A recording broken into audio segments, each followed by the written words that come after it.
Hello cuties, welcome back to our channel. So the thing is, రేపు మా ఇంట్లో సత్యనారాయణ వ్రతం చేసుకుంటున్నాం. మా అమ్మ ఎప్పటి నుంచో అనుకుంటుందంట ఇంట్లో సత్యనారాయణ వ్రతం చేసుకుంటే బాగుంటుందని. లేట్ అవ్వడం వల్లే ఆటంకాలు ఏవో వస్తున్నాయి అని చెప్పి చేసేసుకుందామని అయితే ఫిక్స్ అయ్యింది. అందుకే మేము కూడా కాకినాడ నుంచి వైజాగ్ వచ్చాం. సో పంతులు గారిని అడిగితే రేపు ఆషాఢం తొలి ఏకాదశి రేపు చేసుకుంటే మంచిదండి అన్నారు. అందుకే రేపు చేసుకుంటున్నాం. బ్యాక్ డ్రాప్ కోసం ఇంట్లో ఉన్న కాటన్ పంచ్ అయితే తీసి అలా పెట్టేసా. టాడా! ఇదైతే నేను జగదాంబ పార్టీ షాప్లో తీసుకున్నాను. ఇది నాకు 120 రూపీస్ పడింది. ఇది డోర్ కర్టన్గా యూజ్ చేసుకోవచ్చు, అలానే డెకరేషన్ కూడా యూజ్ చేసుకోవచ్చు. నా పెళ్ళప్పుడు కూడా డెకరేషన్కి అన్ని వైజాగ్ పార్టీ షాప్లోనే తీసుకున్నాం. నాకు ఫంక్షన్స్ అప్పుడు డెకరేషన్కి ఈవెంట్ వాళ్ళకి ఇవ్వడం కన్నా ఓన్గా చేసుకుంటే నాకు నచ్చుతుంది. సో వీటిని ఫిక్స్ చేయడానికి అయితే అల్పిన్స్ తీసుకున్నాను నేను. ఎందుకంటే టేప్స్ నమ్ముకోలేము మనం. డబల్ టేప్లు అయినా నార్మల్ టేప్లు అయినా ఊడిపోతుంటాయి, గమ్ అయిపోయి. ఇవైతే అలా ఉంటాయి ఎన్ని రోజులైనా. ఈ బ్యాక్ డ్రాప్ బాధ్యత నేను తీసుకున్నాను, ఎందుకంటే మనం పెద్ద ఆర్టిస్ట్ కదా. ఈ వీడియోకి వాయిస్ ఓవర్ నేను కార్లో ఇస్తున్నాను, సో డిస్టర్బెన్సెస్ రావచ్చు. ఫైనల్గా కష్టపడి ఎలాగోలా పిన్స్ ఫిక్స్ చేసేసాను. థర్మాకోల్ షీట్తో వినాయకుడిని చేద్దాం అనుకున్నాను. వెళ్ళి థర్మాకోల్ షీట్ ద్వారా అంటే కదలట్లేదు అసలు. చెప్పిన వెంటనే వింటే తమ్ముడు ఎందుకు అవుతాడు. షీట్ తెచ్చేసాక ఫస్ట్ పెన్సిల్తో అవుట్లైన్ గీసుకున్నాను. గుండుగడ్డ పెన్సిల్ తెచ్చుకున్నాను. అందుకే వాడు వచ్చి డోర్ దగ్గర ఊపుతున్నాడు అలా పెన్సిల్ కోసం అనుకుంటా. చూడకుండా గీసేసేంత టాలెంట్ మన దగ్గర లేదు కాబట్టి ఫోన్లో గూగుల్లో ఓపెన్ చేసుకొని అది చూసి డ్రా చేస్తున్నాను. పెన్సిల్తో లైన్ సరిగ్గా కనిపించదని మళ్ళీ కలర్ పెన్తో దాని మీద డ్రా చేశాను. డ్రా చేసి ఇంకా చాక్ తీసుకొని కట్ చేసేసాను. చూడడానికి సింపుల్గా ఉంది కానీ చేయడానికి మాత్రం చాలా తీరిపోయింది నాకు.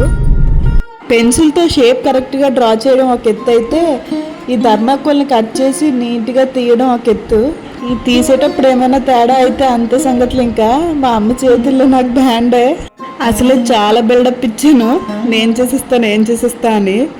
మా ఆయన కూడా రెడీగా ఉన్నారు, ఏమైనా తేడా అయితే వేసుకుందామని చెప్పి. ఇది ఫైనల్ అవుట్పుట్ అనమాట. ఎలా ఉందో కామెంట్ చేయండి. సో ఇదైతే నెక్స్ట్ డే మార్నింగ్ లేచి ఇంకా స్నానం చేసి రెడీ అయిపోయాం.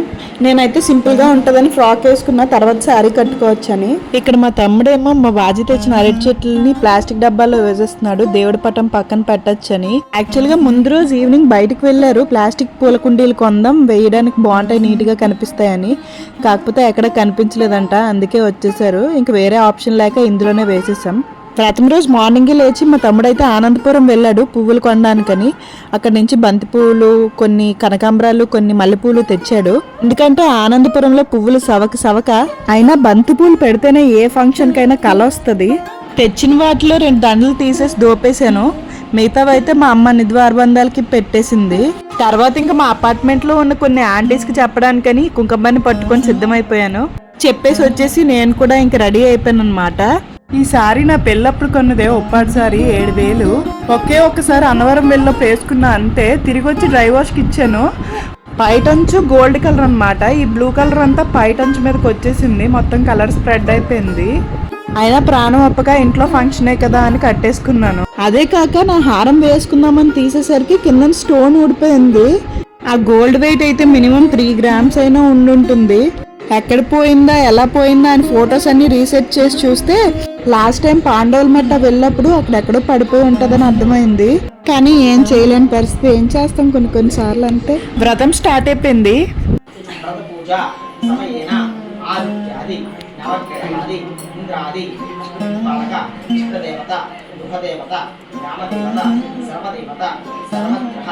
అనుగ్రహ ప్రసాద సిద్ధిన భక్తిపూర్వక ప్రార్థనపూర్వక నమస్కారాన్ని సమర్పయామి. నమస్కారం చేసుకుని క్షేత్రపాలకుడికి, గ్రహపాలకుడికి, అలాగే ఆ యొక్క ఆదిత్యాది నవగ్రహాలకి అందరికీ కూడా నమస్కారం చేసుకుని మా యొక్క స్వతంత్ర స్థిరంగా ఉన్న ఆశీర్వదించని చెప్పి మా యొక్క గృహంలో వాస్తు దోషం ఉన్నా సరే, నరదోషం ఉన్నా సరే, దృష్టి దోషం ఉన్నా సరే, సకల దోషాలు పోయి ఆరోగ్యాలు భోగభాగ్యాన్ని సదా రక్షించే స్వామి అని నమస్కారం చేసుకుని అక్షంతలు చుట్టూ తీసి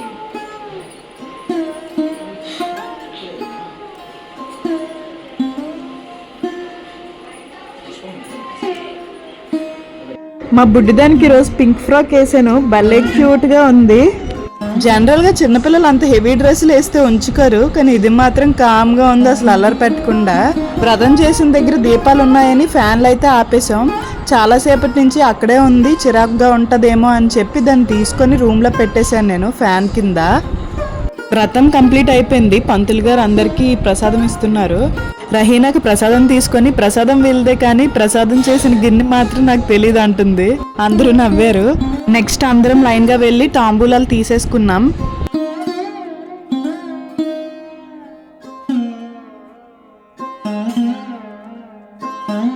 తర్వాత పంతులు గారు ఎవరైనా బట్టలు పెట్టాలనుకుంటే వచ్చి పెట్టండి అన్నారు. నేను మా ఆయన వెళ్ళి బట్టలు పెట్టేసి దండం పెట్టేసుకున్నాం. తర్వాత మన హారతి ఇమ్మన్నారు. ఇన్ని కబుర్లు ఆడతాను కానీ అగ్గి పెట్టి వెలిగించడం రాలేదు నాకు. ఇది పెద్ద కామెడీ సీన్ అయిపోయింది అక్కడ. హారతి ఇచ్చాక డబ్బులు వేయమని అడిగితే మా తమ్ముడు పొద్దు రాసేసుకో అంటున్నాడు. మా అమ్మ తర్వాత ఫోన్ పే చేస్తా అంది. చూడాలి ఎంత చేసేస్తుందో. ఈ రోజు వంట అంతా మా దేవిపింది, మా శ్రవంత్ అత్తదే, కష్టం అంతా ఇల్దే. లంచ్ చేసేసి అందరం కాసేపు కూర్చొని మాట్లాడుకుని తర్వాత ఎవరింటికి వాళ్ళు వెళ్ళిపోయారు. ఈవినింగ్ చేసి మా అమ్మ ప్రసాదం పంచడానికని ప్లేట్లోకి తీస్తుంటే నాకు కూడా ఒక కప్పుతో ప్రసాదం అడిగా. ప్రసాదం టేస్ట్ చూడగానే మా నాన్నమ్మ గుర్తొచ్చారు. అప్పట్లో ఎప్పుడు మా నాన్నమ్మని చూడడానికి వెళ్ళా ఈ ప్రసాదమే చేసేవారు మాకు. అన్నం గుర్తు రాగానే నాకు ఇంకో విషయం కూడా గుర్తొస్తుంది. నేను పుట్టగానే నన్ను ధనం అని పిలిచేవారు. మా తమ్ముడు పుట్టక నన్ను మానేసి మా తమ్ముడిని ధనం అని పిలవడం స్టార్ట్ చేశారు. తర్వాత వర్షం స్టార్ట్ అయింది. ఇంకా అలా బీచ్లో ఒక రౌండ్ వేసుకొని వద్దామని వెళ్ళాం బీచ్కి.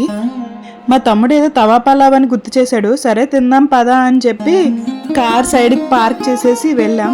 ఫస్ట్ అయితే వీళ్ళిద్దరూ దహీపూరి తింటానని 2 ప్లేట్ దహీపూరి ఆర్డర్ ఇచ్చుకున్నారు. ఆర్కే బీచ్ మొత్తానికి ఈ దహీపూరీలు పానీపూరీలు ఇవన్నీ దొరికేది ఇది ఒక్క ప్లేస్లోనే. నాకైతే నచ్చుతుంది ఇక్కడ దహీపూరి. నేను తినకూడదని నేనైతే తీసుకోలేదు, వీళ్ళిద్దరూ తీసుకొని తినేస్తున్నారు.